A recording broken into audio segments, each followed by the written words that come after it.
Sorry. Just talking to Baker about, I think it might have been your first catch last Sunday about you ran your route, but you barely got your head turned around. That ball was right there. Yeah. Are those the type of plays you need to have working for you when you face a team like San Francisco and they're so quick to putting pressure on the quarterback? Yeah, I would say so. Like, it's like the faster we can get the ball out of our hands, out of Bake's hands, the better. But like that just comes down with timing.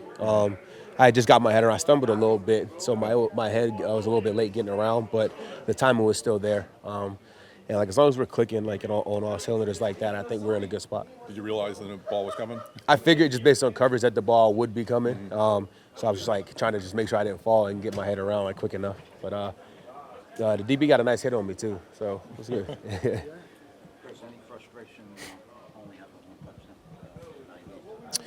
No, not particularly. Right. I mean, obviously, I would love to be like to get in the end zone more. But I think opportunities like will be available later. It's just like the way that the offense is kind of like flowing right now. I'm more concerned about us getting on track offensively and getting wins than I am about like my own like individual stats.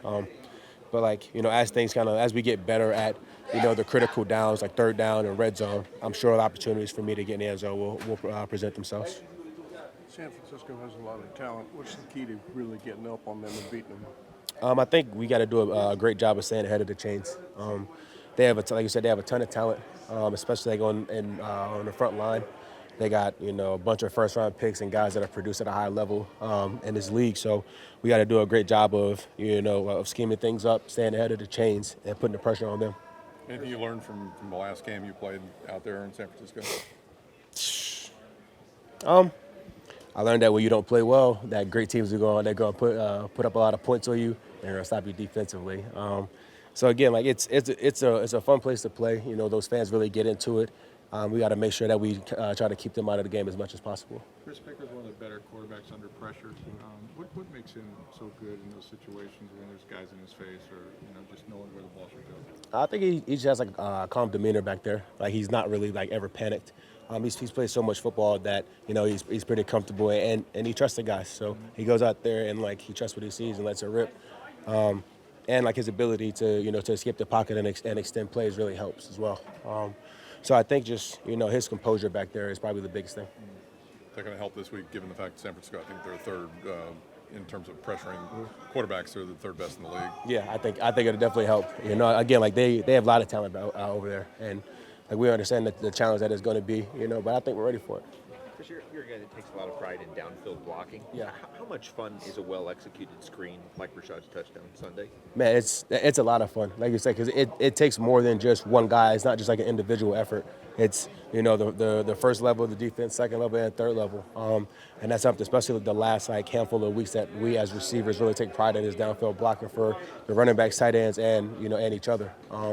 Like I think we had a screen later in the game to Trey. And it was just, like a little screen. He caught it, and I was the only one blocking, but we got a first down on it. And it's like I take just as much pride in that as I would if I was the one catching it. Chris, defense a lot to think about, right? Chris, when you execute a screen well, and all of a sudden they start thinking. Yeah, it gives them a lot to think about for sure. And that's how we need to attack guys, keep them on their toes, run game screens, play action, deep shots, and traditional dropbacks. If we can keep them guessing, it makes them a little bit hesitant, and that plays into our favor, especially when you're going against a talented team like this. Chris, you're one of the team's bigger facilitators on third down. Does that come down to how good you and Baker communicate, or the offense that Canal runs allows you to kind of be this sort of guy? I mean, I think it's a combination of all of those things, right? I think like it's me and Bake's chemistry. I think it's the offense, but also just like understanding like the down and distance, like having field awareness and knowing where I got to get to, and then it's just trying to be as dependable as possible. Chris, we just had Baker before, and he talked about the offense hitting their stride at the right time. Yeah. How close do you think that the whole offense is to reaching that point where you really do whatever you want to do? I think we're a lot closer than we've been in the previous couple of weeks. It's just like we have to continue to stack, on the success that we had last week, right? Like the hay's never in the barn.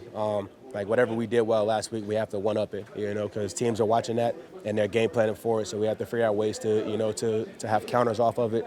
We have to figure out ways to execute the things that are our bread and butter and just keep going, moving forward.